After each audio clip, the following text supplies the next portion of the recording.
బాగున్నారా? ఇంట్లోనే ఉండండి, ఆరోగ్యాన్ని కాపాడుకుంటుండండి. మరి అందులో భాగంగా 8వ తరగతి 4వ పాఠం చెప్పుకుంటున్నాం. పాఠం పేరేంటి? అసమాన్యులు. అసమాన్యులు అనే పాఠం అంతకుముందు చెప్పుకున్నాం.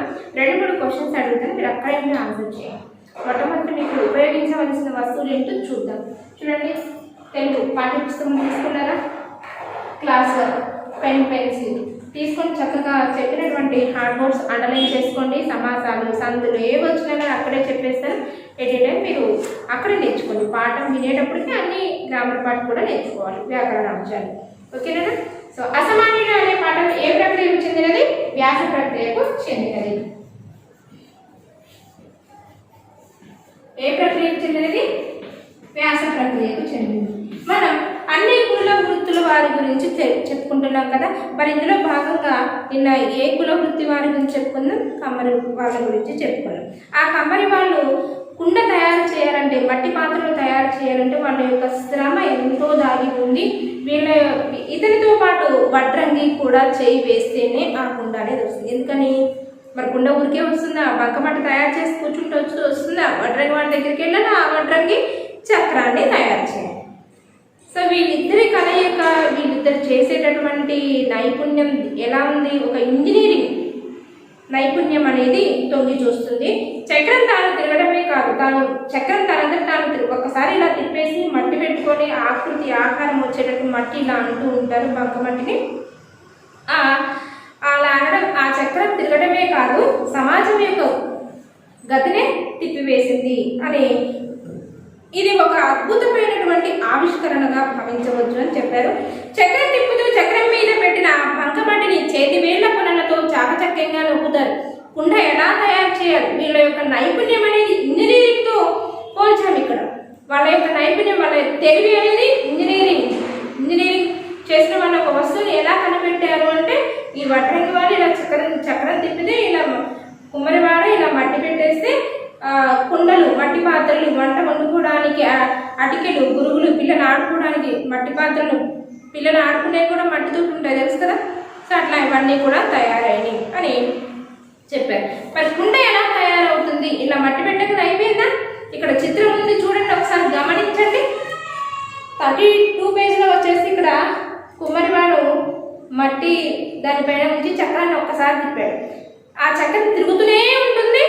తిరుగుతున్నప్పుడు ఆ మట్టి పెట్టేసి చాకచక్యంగా తన తెలివితోటి అది పాడైపోకుండా అనుకున్న ఆకృతిలో కుండని తయారు చేస్తాడు.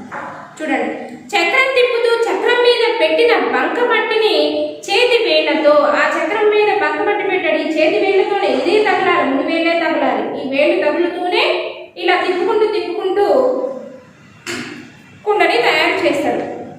అత్యంత ఆశ్చర్యకరంగా అనుకున్న రూపాలు అమాంతంగా వచ్చేస్తాయి. మనం అక్కడ కూర్చొని ఎలా తయారు చేస్తాం? చెయ్యి తాత అని అన్నామనుకోండి, ఎంత ముసలివాడైనా ఓపికగా చిటికలో చేసేస్తాడు. దాని అడుగు భాగం కూడా మట్టి పెట్టిన తర్వాత ఇలా ఆకృతిలో పెద్ద కుండ వచ్చిన తర్వాత అడుగు భాగం కూడా మనకి ఎట్లా వస్తుంది అనేది ఆశ్చర్యంగా ఉంటుంది కదా.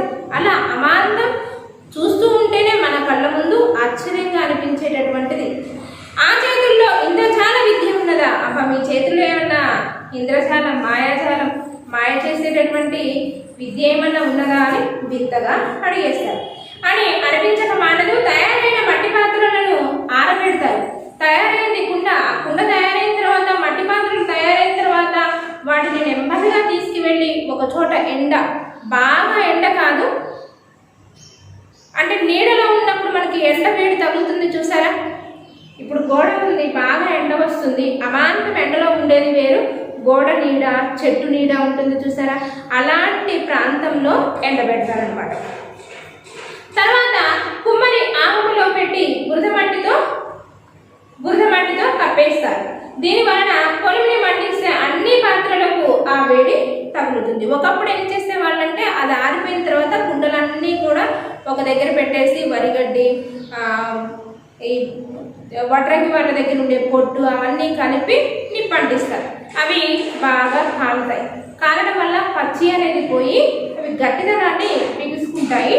ఇవి ఇప్పుడు ఏం చేస్తున్నారు? కుమ్మరి ఆములో పెట్టి, అంటే బురద మట్టితో కప్పేస్తారు. ఆ కుమ్మరి ఆములో పెట్టి బురద మట్టితో కప్పేసి కింద నుంచి మంట పెడతారు. ఆ మంట అంతా కూడా బురద మట్టికి తగలడం వల్ల ఆ మట్టి ద్వారా లోపల వేడి అనేది తగ్గుతుంది. అదే కొలిమి అంటారు, నిప్పుల కొలిమి అంటారు కదా, కింద బాగా వేసేసి కొలిమి వేసేసి కింద నుంచి మంట వచ్చేలాగా చేస్తారు కదా, అలా అన్ని పాత్రలకు ఆ వేడి తగులుతుంది. పాత్రలన్నీ బాగా కాలి గట్టిగా తయారవుతాయి. మనం ఉపయోగించుకునే మట్టి పాత్రల వెనుక ఇంత నైపుణ్యం దాగి ఉంది అంటే మీకు ఆశ్చర్యం వేస్తుంది కదా. ఒకప్పుడు వంట వండుకోవడానికి ఈ పాత్రలనే ఉపయోగించారు. మరి ఈ పాత్రలను తయారు చేసే శ్రమ వెనుక ఎంత కష్టం అనేది దాగి ఉందో ఇప్పుడు అర్థమైందా మీకు? సో అట్లా ఒకప్పుడు అంత కష్టపడిన తర్వాత మరి డబ్బులు పెట్టి కొన్న తర్వాత ఇంటికి తీసుకొచ్చిన తర్వాత చేతిలో నుంచి పొరపాటున జారిందంటే పగిలిపోతుంది. కానీ ఇప్పుడు మన చేతిలో ఉన్న స్టీల్ పాత్రలు పడ్డాయి అంటే సౌండ్ వస్తుంది, దానికి ఏమీ కాదు. సో అప్పుడు అలా తయారు చేసేవాళ్ళు ఆటల్లో తినడం వల్ల ఆరోగ్యం కూడా బాగుంటుంది అని. తర్వాత సెకండ్ పార్ట్ చూడండి. నగలంటే ఇష్టం లేని వాళ్ళు ఎవరైనా ఉంటారా? నగలంటే ఇష్టం లేని వాళ్ళు ఎవరైనా ఉంటారా? అందరికీ ఇష్టమే కదా. మెడలో హారాలు, చేతులకి కడియాలు, గాజులు, చెవికమ్మలు, ముక్కు పుల్ల, సిగ్గు బిళ్ళ, నడుముకు వడ్డానం, కాళ్ళకు కడియాలు, గజ్జలు, వేళ్లకు ఉంగరాలు, ఇట్లా ఎన్నెన్నో ఆభరణాలు ఆపాద మస్తకం అండర్లైన్ చేయండి ధరిస్తారు. ఒకప్పుడు 7 వారాల సోము ధరించేవారట. ఆధునిక కాలంలో మరెన్నో రకాల వస్తువులు అందుబాటులోకి వచ్చాయి. ఒక్కొక్క ఆభరణాన్ని ఎన్నో రకాలుగా తీర్చిదిద్దుతారు. ముద్దగా ఉన్న బంగారాన్ని ముద్దులడిగే నవ్వుగా తీర్చిదిద్దడంలో మరి ఎంత శ్రమ దాగి ఉన్నదో తెలిస్తే మీకు మీ అందరూ మీరే ముక్కున వేలు వేసుకుంటాం. బంగారం అంతా సులభంగా కరగదు. బంగారం అంతా కొవ్వొత్తి కరిగినట్టు అంత సులభంగా కరగదు. దాని వెనుక ఎంతో కష్టం దాగి ఉంది. బంగారాన్ని మూసలో పెట్టి బొగ్గుల పొలిమిలో ఉంచి కరిగిస్తారు. నిప్పు రాజేయడానికి నిప్పులు కనకనలాడాలి, మండడానికి బాగా ఊదాలి. బంగారం పని చేసే వాళ్ళని స్వర్ణకారులు అంటారు, అదే కంసాలీలు అని కూడా అంటారు.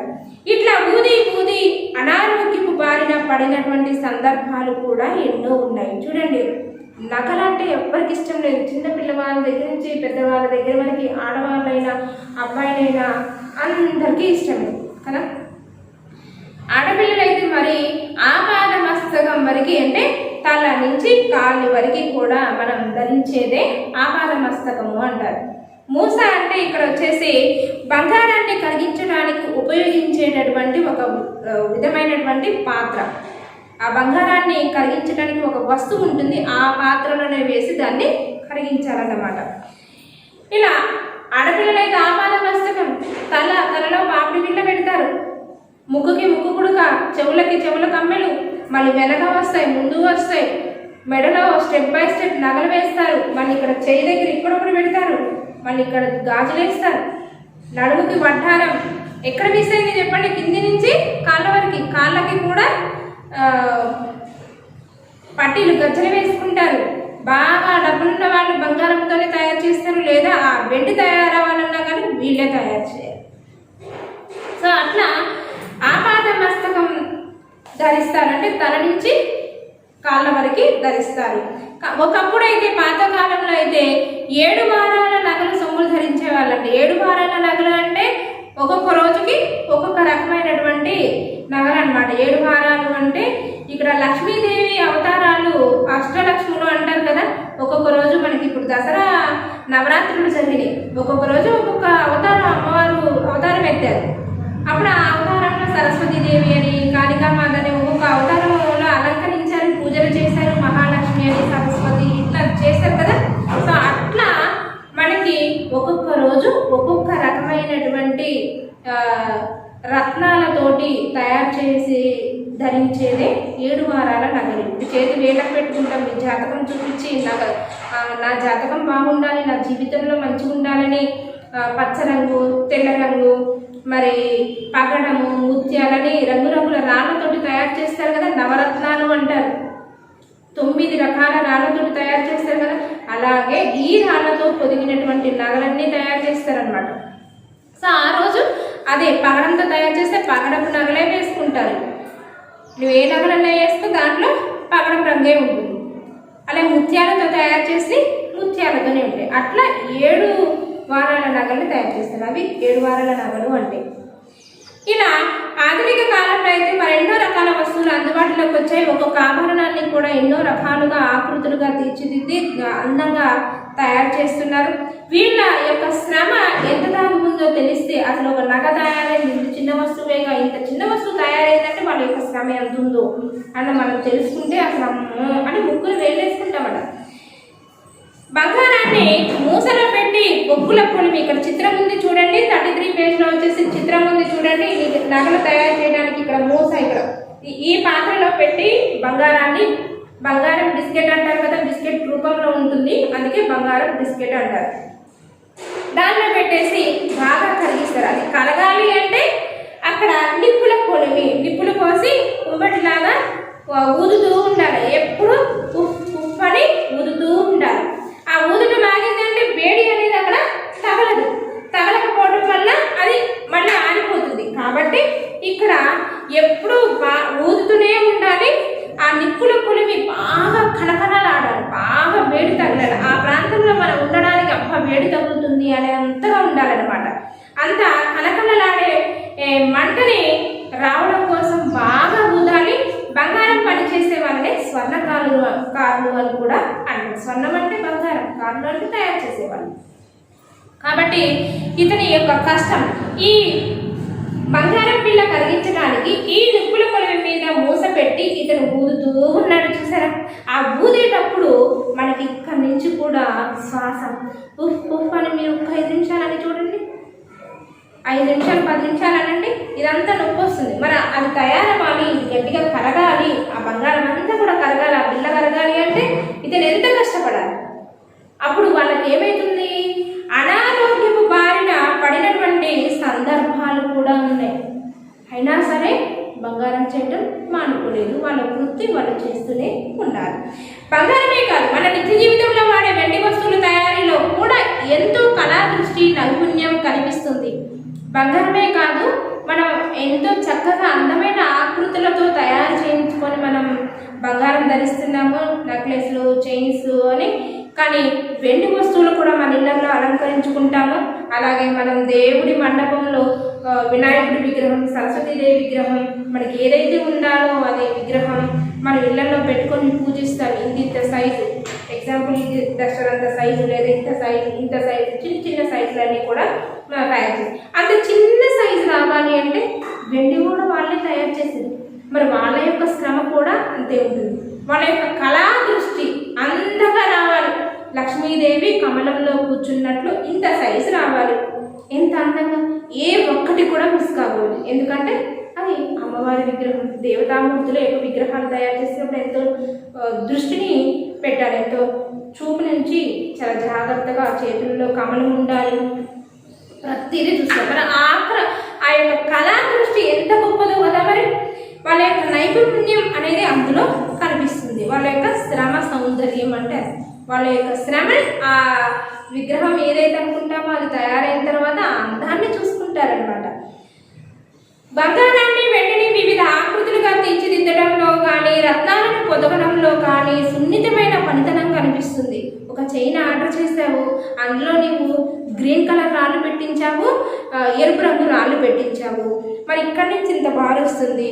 అవన్నీ కూడా రాళ్ళు చక్కగా పొందుపరచాలంటే చూసి దగ్గరికి పెట్టి అందులో చక్కగా మళ్ళీ అవి ఏది పట్టుకున్నా కూడా అది రాలిపోకుండా పర్మనెంట్గా స్టాండర్డ్గా ఉండేటట్టు చూస్తారు. మరి ఒక్కొక్క రాయిని పెట్టి అందులో పొందుపరచడం అంటే వాళ్ళ యొక్క పనితనం ఆలోచించండి, ఎంత గొప్పగా ఉంటుంది.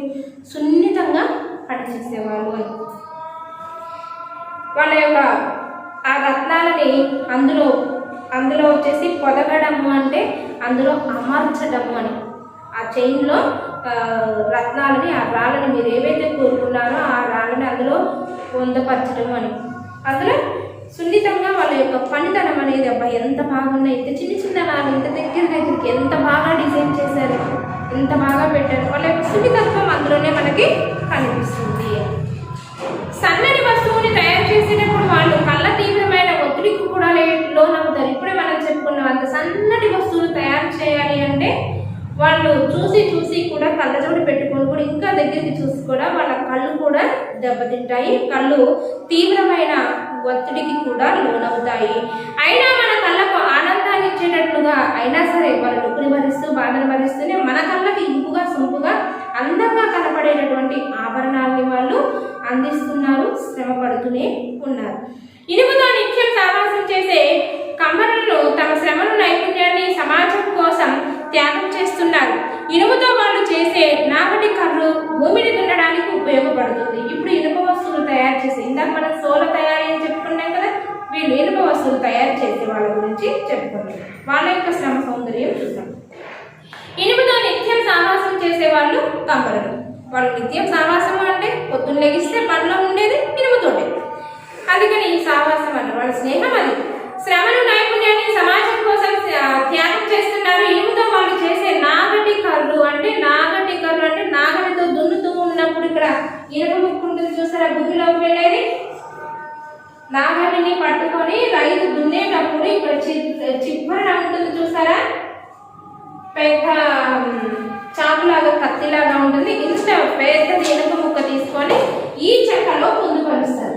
అప్పుడు ఇటు ఎదురు పట్టుకొని దీన్ని భూమిలోకి పట్టి లాగుతారు అనమాట. చెక్క అనుకోండి అంత బలంగా లాగినప్పుడు ఇరిగిపోదు. అందుకని ఇక్కడ ఇనుపది నాగలి కర్రు అంటారు. ఆ ఇనుముతోటి పొలాన్ని దున్నడం, భూమిని దున్నడానికి ఉపయోగపడుతుంది. అట్లాగే పార, గొడ్డలి, గడ్డపార, కొడవలి, సుత్తి మొదలైన వ్యవసాయానికి చాలా అవసరమైన పనిముట్లు. వీటితో పాటు బండి చక్రపు గిర్ర ఇందాక మనం చెప్పుకున్నాం కదా, కమ్మరివాడు చేయాలి అంటే బండి చక్రము, అందులో ఒక ఇనుప వస్తువు కూడా ఉండాలి, అది తిరగాలి అంటే. చెక్క అయితే అరిగిపోతుంది, ఇనుమైతే ఎప్పటికీ ఉంటుంది.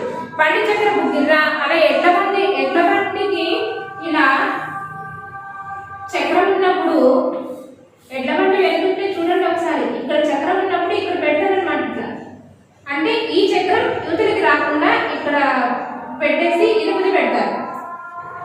ఆ ఇనుపది ఇట్లా పెడతారు. అది ఈ కమ్మరి వాళ్ళే, ఇనుప వస్తువులు తయారు చేసే వాళ్ళే చేస్తారు. అదే గిర్ర అంటారు. పట్టెలు కూడా తయారు చేస్తారు. ఇది ఒక గొప్ప ఇంజనీరింగ్ ప్రక్రియ. వీటన్నింటికీ కూడా ఉత్పత్తి కేంద్రం కమ్మరి. ఉత్పత్తి అంటే వాటిని తయారు చేసేవాళ్ళు. అసలు ఆ వస్తువులన్నీ పుట్టుకకి కారణం కమ్మరి వాళ్ళే చెప్పాలి. అది నిప్పులతో కలకల మండుతూ ఉంటుంది.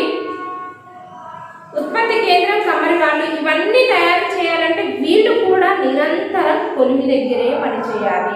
ఇప్పుడు స్వర్ణకారులు కూడా ఒక వస్తువు తయారవ్వాలంటే కొలిమి దగ్గరే పనిచేస్తారు. అది ఎట్లా ఉండాలి, బాగా మండుతూ ఉండాలి. కొలిమి అంటే ఎప్పుడు నిరంతరం బ్రహ్మగా అని మండుతూ ఉండాలి.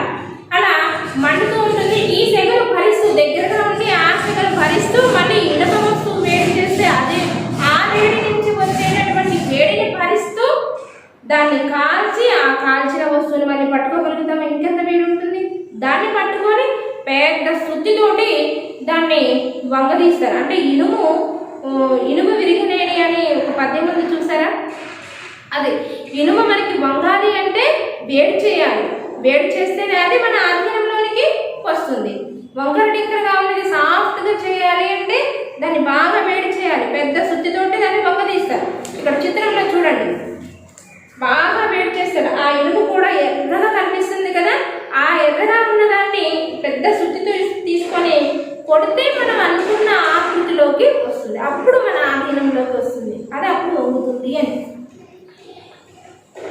శుద్ధితో కావలసిన వస్తువులను, రూపాలను తీర్చిదిద్దుతారు. ఆ విధంగా ఎర్రగా మండిన వస్తువును తీసుకొచ్చి మనకి ఎలాంటి ఆకృతి కావాలి, ఎలాంటి రూపంలో కావాలి అనేది అప్పుడు తయారు చేస్తారు. పార కావాలి అంటే ఆ పార ఇట్లా ఆకృతిలో రావాలి. గొడ్డలి కావాలి అంటే ఆ గొడ్డలి పదులుగా, మళ్ళీ ఆ గొడ్డలికి ఇట్లా ఇలా ఉంటుంది కదా, ఇలా ఉన్న తర్వాత ఇక్కడ కర్ర పెట్టడానికి హోల్ కావాలి కదా, కర్ర పెట్టడానికి హోల్ కావాలి. మరి ఇట్లా రౌండ్గా రావాలంటే దాన్ని మనకి ఏమన్నా అట్ట ముక్కలు ఇట్లా వచ్చేసి పెట్టడానికి దాన్ని వేడి చేయాలి బాగా. ఆ వేడి చేసినప్పుడు ఇలా మడత పెట్టడానికి వీలుగా రావాలి. అప్పుడు మనకి అనుకున్న ఆకృతిలో వస్తాయి. ఇట్లా చేయడానికి చాలా కష్టపడవలసి ఉంటుంది. సో ఇలా చేయాలి అంటే చాలా కష్టపడవలసి ఉంటుంది. ఆ ఇనుము వేడి కావడానికి బాగా ఊదాలి, కొలిమి దగ్గర వేడిని భరించాలి, ఆ వేడి వస్తువులను పట్టుకోవాలి. మళ్ళీ అదే కాక బలంగా పెద్ద శుద్ధితోటి దాన్ని కొడుతూ ఉండాలి. సో వాళ్ళ యొక్క శ్రమ అనేది మనం విలువ కట్టలేనిది. వాళ్ళ యొక్క నైపుణ్యం ఒక ఇంజనీరింగ్ అని చెప్పవచ్చు. వాళ్ళు ఇంజనీరింగ్ వాళ్ళు తయారు చేసేటటువంటి వస్తువులన్నీ కూడా ఉత్పత్తి కేంద్రం ఏది అంటే వాటి పుట్టుకకు కారణం ఎవరంటే కమ్మరి వాళ్ళని చెప్పొచ్చు. సో ఇలా ఈరోజు బంగారం తయారు చేసే వాళ్ళ గురించి, మనం ఇక్కడ ఇనుప వస్తువులు తయారు చేసే వాళ్ళ గురించి చెప్పుకున్నాము. మళ్ళీ రేపు మనం ఇంకొక వృత్తి వాళ్ళ గురించి చెప్పుకుందాము. సో ఈరోజు హోంవర్క్ రాసుకున్నారా?